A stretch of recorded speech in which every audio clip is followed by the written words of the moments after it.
Hello दोस्तों। मैं पवन कुमार और आप देख रहे हैं डिफेंस स्टडी फॉर यू में। और आज का टॉपिक है नंबर लाइन, जो वीडियो नंबर 2 है। Number line. नंबर लाइन में स्टार्ट करते हैं। सबसे पहले एक लाइन से ये इधर इनफाइनाइट तक जाएगा और ये इधर इनफाइनाइट तक जाएगा। इस पे जब हम नंबर को रिप्रेजेंट करते हैं और आगे बढ़ता जाएगा, इनफिनिटी तक जाएगा और इधर -1 -2 -3 ये इधर इनफिनिटी की तरफ जाएगा।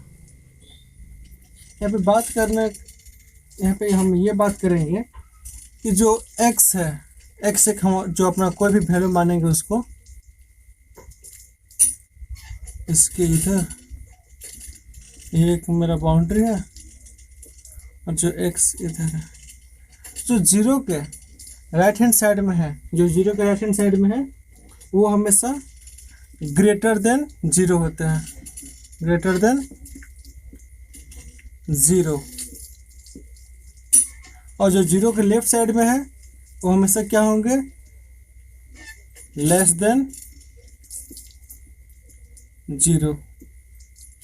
यहाँ पे हम कंपैरिजन दिखा रहे हैं कि कैसे जीरो के राइट हैंड साइड में और लेफ्ट हैंड साइड में डिफरेंस होते हैं। ठीक है, जीरो के राइट हैंड साइड में क्या होंगे, सभी जो नंबर होंगे वो पॉजिटिव होंगे,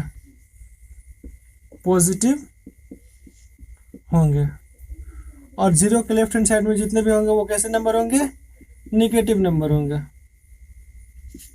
इससे हम ये कह सकते हैं कि जो एक्स हम लेंगे यहाँ पे वो ग्रेटर देन जीरो होगा, मतलब कि वो पॉजिटिव नंबर होगा। और जो यहाँ पे एक्स लेंगे वो कैसा नंबर होगा, negative number, less than zero. ठीक है, और यहाँ पे एक्स कैसा होगा, यहाँ पे एक्स इज पॉजिटिव और यहाँ पे एक्स कैसा होगा, x is negative.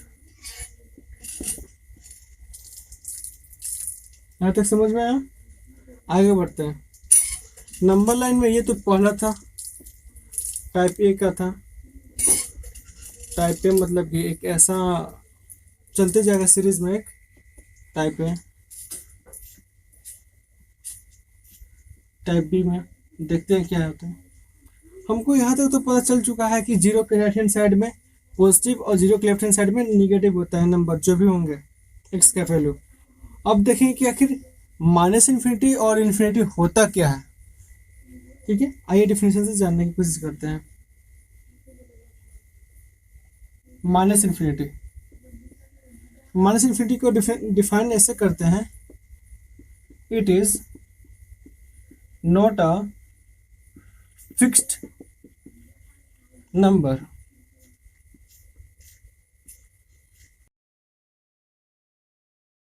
It is not a fixed number. It is only a symbol.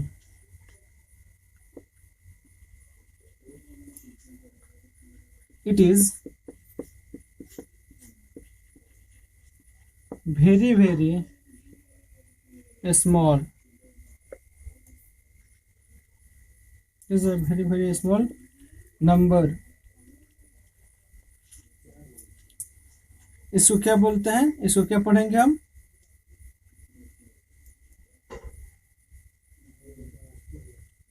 Infinity in negative.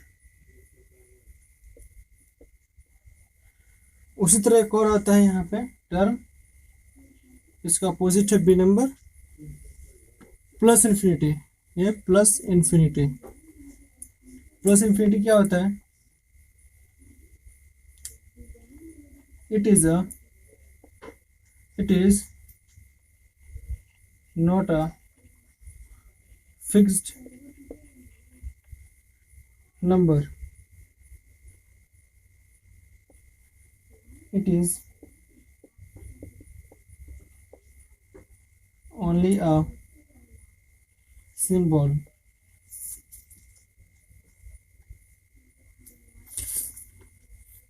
It is very very large number.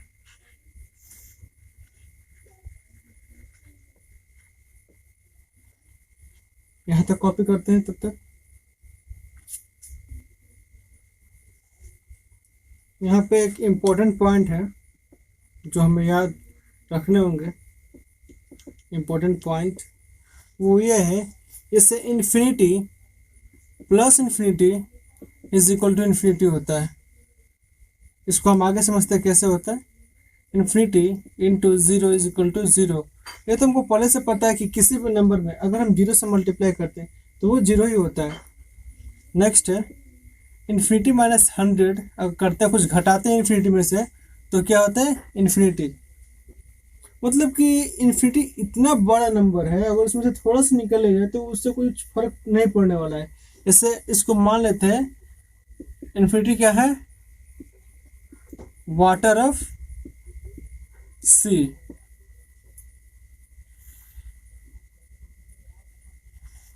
सी का वाटर है, मतलब कि अगर समुद्र में से थोड़ा सा पानी निकाल भी लिया जाए तो समुद्र समुद्री रहता है, उसमें कुछ पानी कमी नहीं होती है। ठीक उसी प्रकार यहाँ पे इन्फिनिटी का रोल है। अब आगे देखते हैं कुछ इम्पोर्टेंट सिंबल या फिर नोटेशन कह सकते हैं इसे।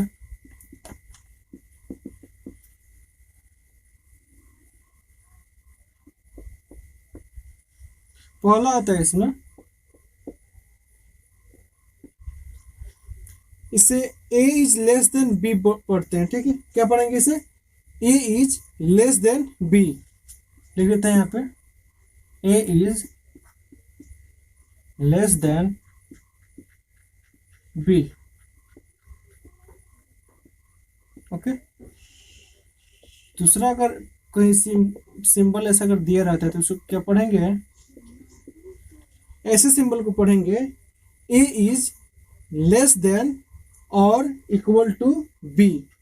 क्या पढ़ेंगे, a इज लेस देन और इक्वल टू b। कुछ ऐसे सीरीज कब हम बनाएंगे आगे की तरफ। अब होगा अगर x जो एक इंटरवल में आता है, इंटरवल क्या होता है वो अगले टॉपिक अगले लेक्चर में पढ़ेंगे, शायद इसी में कवर हो जाए। तो इंटरवल क्या होता है कि मतलब कि जो x है वो किसी दो नंबर के बीच का है। ठीक है, तो इसे हम क्या पढ़ेंगे, x is greater than a and less than b। Similarly जो हम नेक्स्ट यहाँ पे रिप्रेजेंट करेंगे, एक इक्वल टू का साइन लगा देते हैं। अब इसको क्या पढ़ेंगे, इसको पढ़ेंगे x is greater than a और equal to a and less than b।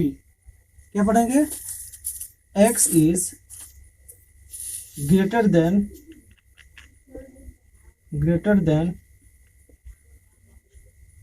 और equal to a and less than b। यहाँ तक क्लियर है बात, कॉपी किया जाए इसे। नेक्स्ट पे आते हैं 5 नंबर पे, a is greater then b। इसे क्या पढ़ते हैं, a is greater then b। ये हमको पता है ना, ये जिसके तरफ ये मुंह खुला रहेगा वही बड़ा रहता है। ओके, और जिसके तरफ ये बंद रहता है वो छोटा रहता है। इसका मतलब कि ए बड़ा होगा किससे, बी से। उसी को हम क्या लिखे, ए इज ग्रेटर देन बी। अब नेक्स्ट नोटेशन पे आते हैं कि अगर ए इज, अगर ऐसा लिखा रहेगा तो उसे क्या पढ़ेंगे, ए इज ग्रेटर देन और इक्वल टू बी। क्या पढ़ेंगे, ए इज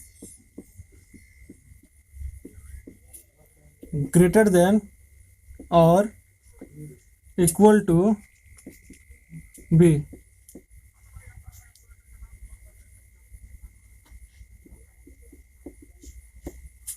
नेक्स्ट नोटेशन है,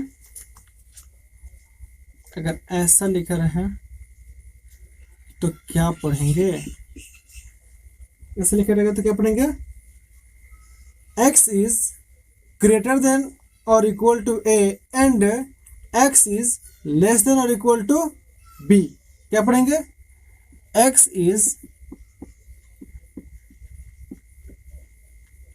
ग्रेटर देन और equal to a and less than और equal to b. Okay, next हमारे पास जो सिंबल आता है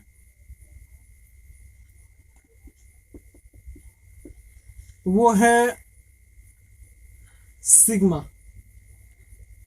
सिग्मा, इसे क्या पढ़ता है, sigma means summation. Sigma means summation. अब इसको पहले एक एग्जांपल के थ्रू हम समझने की कोशिश करेंगे। इसे एक एग्जांपल में ऐसे दिया है, r is equal to 1 to r is equal to n, ये r स्क्वायर है। इसको हम कैसे करेंगे आगे सॉल्व। देखिए, सबसे पहले सिग्मा के बारे में कुछ हमको जानना होगा। इसमें अगर जो सिग्मा के नीचे रहता है, जो r इज इक्वल टू 1 है, ये क्या रहता है, इनिशियल रहता है। इसका इनिशियल मतलब जो यहाँ से स्टार्ट होता है, इनिशियल फ्रॉम 1। और जो ऊपर रहता है सिग्मा के ऊपर, वो एंड ऑन एंड, मतलब कि जहाँ पे खत्म होता है, किस पे खत्म होता है, ये रिप्रेजेंट करता है एंड ऑन एंड। कहाँ पे खत्म होता है, वो ऊपर, और जहाँ से स्टार्ट होता है वो नीचे रहता है। अब इसको आप सॉल्व करेंगे।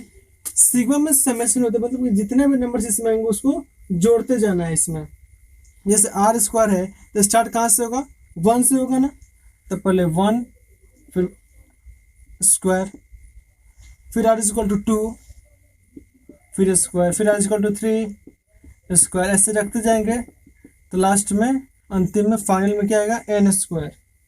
इसी को क्या बोलते हैं, सिग्मा। नेक्स्ट इसमें नोटेशन देखते हैं,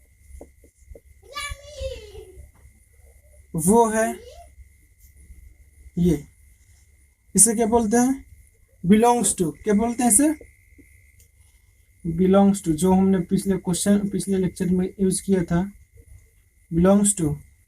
और इसका मतलब क्या, क्रॉस कर दिया इसको, मतलब does not belongs to. Clear है, बिलोंग्स टू मतलब किससे बिलोंग करता है, किससे नाता रखता है ये। और डज नॉट बिलोंग्स टू मतलब किसी से भी नाता नहीं रखता है। जैसे एग्जांपल क्या है, यहाँ पे एग्जांपल देख लेते हैं। जैसे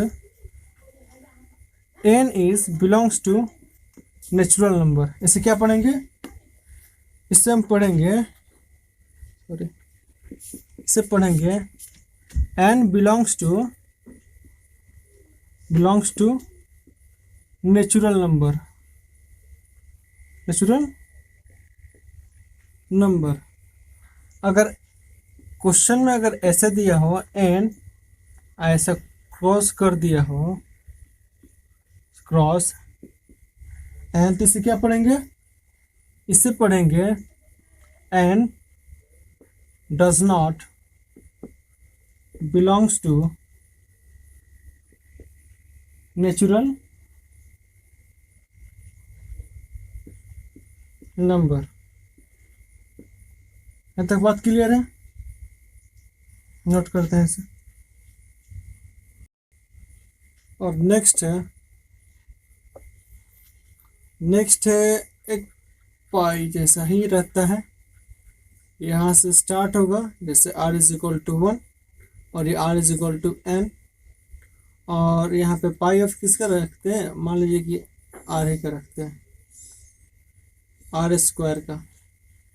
ओके, तो पाई को यहाँ पे क्या पढ़ते हैं, प्रोडक्ट।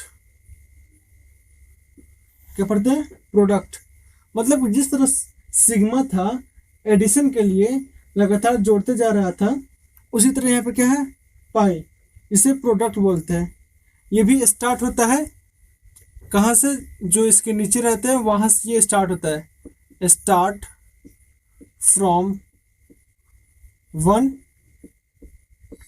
एंड ये भी जो ऊपर रहता है सिमिलर टू सिग्मा, ये भी यहाँ पे इंड होता है, इंड ऑन n। यहाँ तक बात क्लियर है? अब नेक्स्ट नोटेशन पे आते हैं, जैसे इसी पे कुछ एग्जांपल देख लेते हैं। एग्जांपल के लिए देख लेते हैं कि पाई जैसे इसके नोटेशन रहता है, r is equal to 2 to r is equal to 6। और यहाँ पे हम रखे हैं 2r प्लस 1 इक्वेशन। अब कोशिश करिएगा सॉल्व करने को। कर लिए, आइए मैच करते हैं। यहाँ पे सिग्मा में क्या होता था, ऐड होता जाता था, यहाँ पे मल्टीप्लाई होगा, प्रोडक्ट में होगा। जैसे ये स्टार्ट करते हैं, एक बार हम r इज इक्वल टू क्या रखेंगे, 2, क्योंकि स्टार्ट कहाँ से हो रहा है, 2 से, तो 2 इंटू 2 प्लस 1। अब यहाँ पे फिर प्रोडक्ट रहेगा, सिग्मा में एडिशन आएगा, यहाँ पे प्रोडक्ट में प्रोडक्ट आएगा, 2 into 3 plus 1 into 2 into 4 plus 1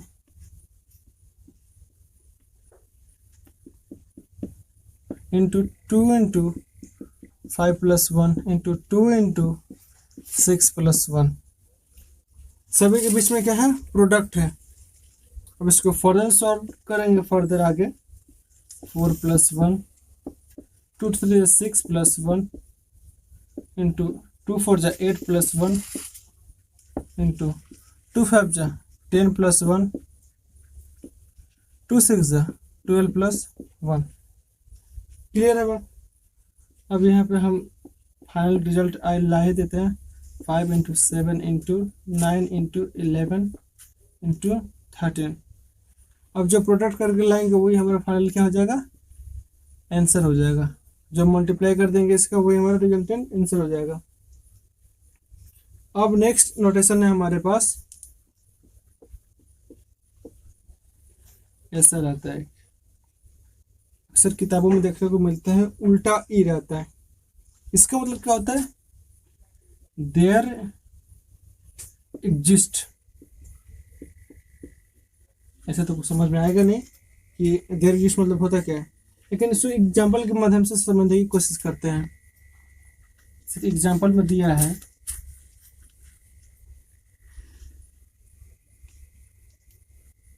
at least one real zero of fc is equal to 0। अब क्वेश्चन में ऐसे देते हैं, इसको क्या पढ़ेंगे, there exist at least one real number of fc is equal to 0। मतलब कि यहाँ पे एक ऐसा एग्जिस्ट करेगा नंबर जो पुट करने पे इक्वेशन में क्या दे, 0 वैल्यू। वही यहाँ पे इसका नोटेशन क्या रहेगा, देयर एग्जिस्ट। नेक्स्ट है हमारा फैक्टोरियल। क्या, फैक्टोरियल, जिसे हम L चाहे उल्टा I से रिप्रेजेंट करते हैं। ओके, इसको एग्जांपल से समझने की कोशिश करते हैं। फैक्टोरियल 5 का वैल्यू होता है 5 into 4 into 3 into 2 into 1। Factorial 4 का वैल्यू होता है 4 इंटू 3 इंटू 2 इंटू 1। इसका प्रोडक्ट करेंगे तो 5 4 20, 3 60, 2 120। इसका 4 12 24। Factorial 3 is equal to 3 into 2 into 1 is equal to 6। Factorial 2 is equal to 2 into 1 is equal to 2. Factorial 1 is equal to 1 and factorial 0 is equal to ये भी 1 ही होगा। यहाँ पे ये डिफाइंड है, यहाँ पे ये, इसको हम याद रखेंगे, स्पेशली इसको हम याद रखेंगे। फैक्टोरियल 0 क्या होता है 1।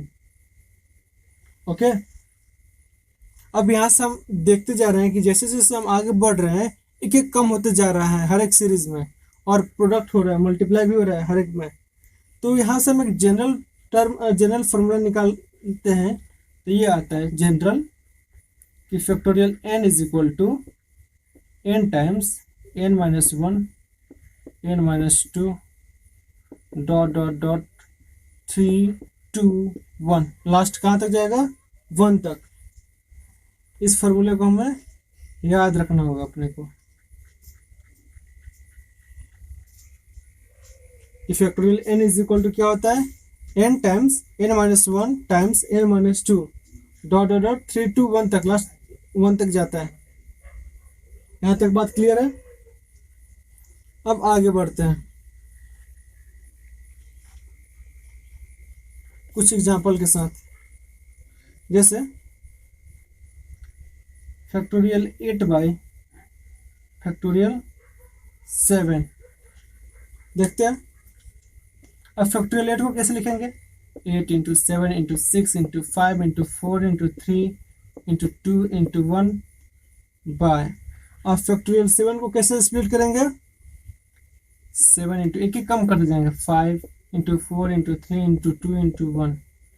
अब देखें कौन कहाँ से कैंसिल हो रही है। ये तो टर्म पूरा ही कैंसिल हो गया, ये इसके साथ कैंसिल। तो मेरे पास आंसर क्या आया 8। ये मेरा फाइनल आंसर होगा। और अब हम नया नोटेशन पे चलते हैं, वो है 14 नंबर परमुटेशन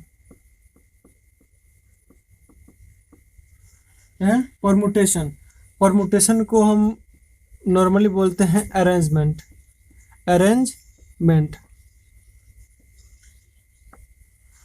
इसको रिप्रेजेंट करते हैं NPR।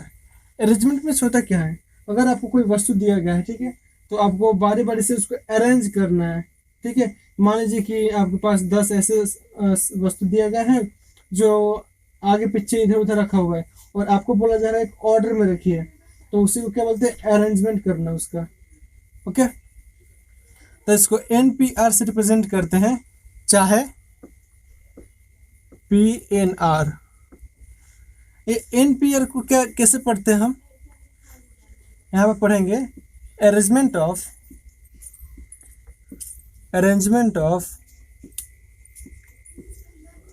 R object.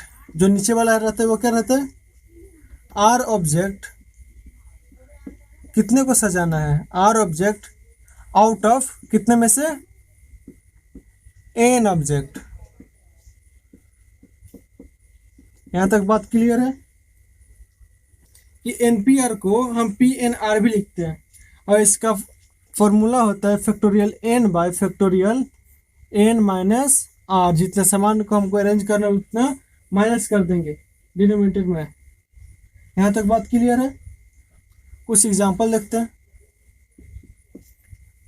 कुछ एग्जांपल्स हैं, जैसे 3p2 मतलब कि arrangement of 2 object out of 3 object. तो इसको हम कैसे लिखेंगे, हमको दिया गया है क्या n इज इक्वल टू 3 दिया गया है और r इज इक्वल टू 2। तो हमारा फॉर्मूला क्या होता है factorial n by factorial n minus r। तो फैक्टोरियल n मतलब फैक्टोरियल 3, और फैक्टोरियल आर मतलब factorial 3 minus 2, n minus r होता है ना, वही है। तो यहाँ पे हो जाएगा, स्प्लिट करेंगे तो 3 to 1, और 3 में से 2 गया 1, 1 का फैक्टोरियल 1 ही होगा, तो क्या हो जाएगा 3 2 जा 6। ओके, अब यहाँ पे एक और ले लेते हैं एग्जाम्पल आपके लिए। 10p2, arrangement of 2 object out of 10 object. मतलब कि हमारे पास r इज इक्वल टू क्या दे चुका है 2, और n इज इक्वल टू क्या दिया है 10। तो हम इसको फॉर्मूला लगाएंगे factorial n by factorial n minus r, और फैक्टोरियल n क्या हो जाएगा फैक्टोरियल 10, और फैक्टोरियल r क्या हो जाएगा फैक्टोरियल n माइनस आर होगा ना, तो 10 माइनस 2 फैक्टोरियल 10 बाई फैक्टोरियल 8 हो जाएगा।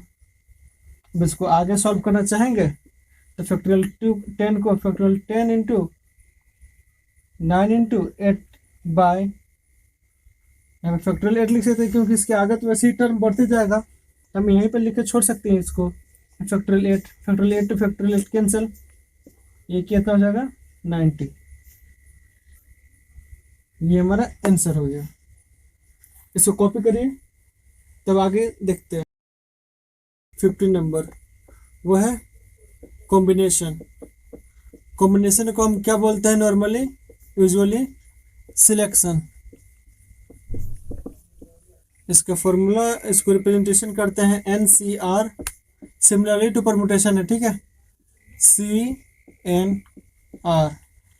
इसमें क्या होता है, इसको पढ़ते हैं, रीड करते हैं, selection of R object out of N object.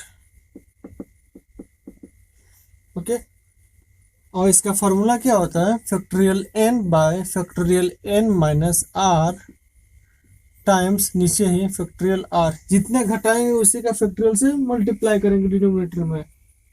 मतलब यहाँ पे समझ में आया कुछ, यहाँ पे सिलेक्शन हो रहा है। ऐसे आपको बहुत सारे ऑडियंस रहेंगे, मान लीजिए कि क्लासरूम में बहुत सारे बच्चे हैं, उसमें से पूछा जाएगा कि टॉपर्स कौन है इसमें, तो किसी एक को सिलेक्ट किया जाएगा जो टॉपर्स होगा उसमें। तो उसी तरह वहाँ से सिलेक्शन होता है ना प्रोसेस, वही यहाँ पे इस कॉम्बिनेशन टर्म में यूज करेंगे हम सिलेक्शन का प्रोसेस। जैसे एग्जांपल में देख लीजिए, there are 10 points on a plane, how many straight line can be drawn.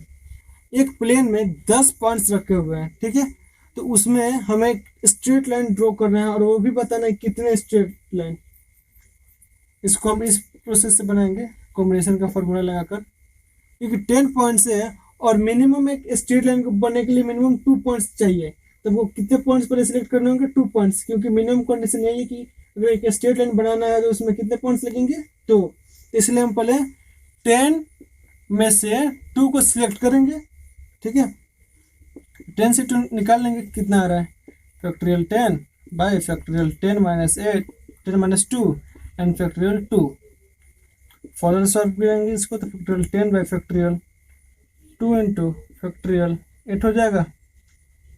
इसको आगे सॉल्व करेंगे तो 10 9 फैक्टोरियल 8 यहाँ पे, और फैक्टोरियल 2 का 2 इंटू 1 और फैक्टोरियल 8 8 कैंसिल हो जाएगा, cancel.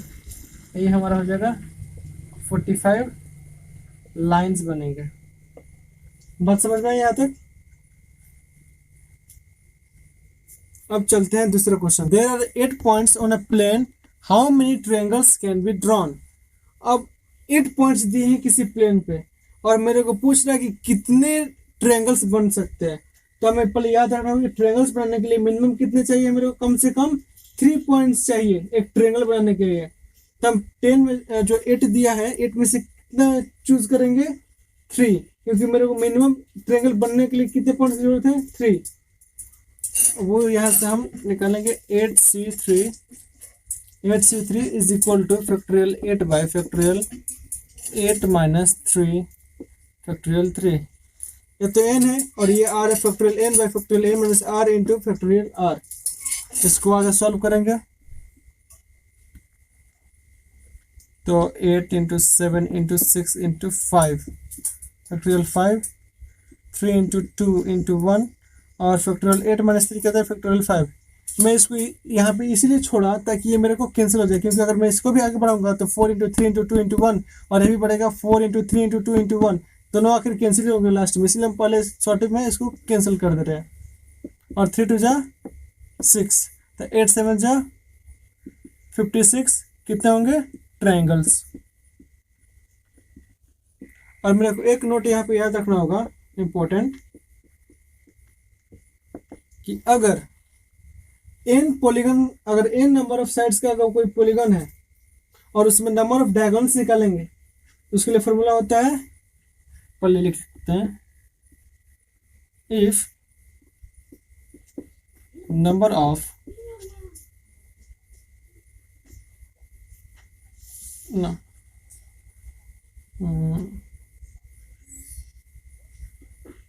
number of diagonals in n-sided polygon, number of diagonals in n-sided polygon कैसे होगा, nc2 माइनस n। ये फॉर्मूला मेरे को, ये फॉर्मूला याद रखना चाहिए, nc2 minus n number of diagonals निकालना है किसी भी n नंबर ऑफ पॉलीगन का, इन साइड ऑफ पॉलीगन। जैसे एग्जांपल में लेते हैं कि मेरे पास डेकागन है, ठीक है, डेकागन छोड़िए, पेंटागन, ओके। पेंटागन में नंबर ऑफ साइड क्या होता है 5, और मेरे को उसमें से डायगोनल पूछ रहे निकालने को, तो ठीक है हम निकालते हैं diagonal. Number of diagonal is equal to 5c2 minus 5, 5c2 कितना होगा फैक्टोरियल 5,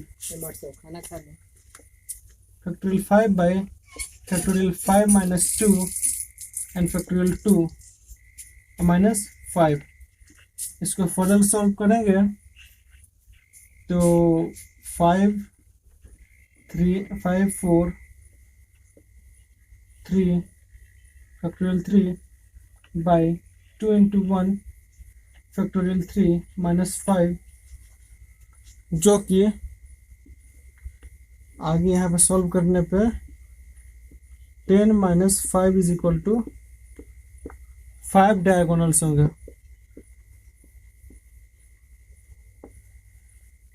आज के लिए दोस्तों इतना ही, और फिर मिलते हैं अगले लेक्चर में, तब तक के लिए बाय। और हाँ दोस्तों, अगर आपको ये वीडियो अच्छा लगा हो तो प्लीज़ हमें कमेंट बॉक्स में बताएं, और ऐसे वीडियो को लाइक करते रहिए ताकि हमारा मोटिवेशन बना रहे ऐसे वीडियो बनाने के लिए। और हाँ, सब्सक्राइब करना ना भूलें। जय हिंद, जय भारत।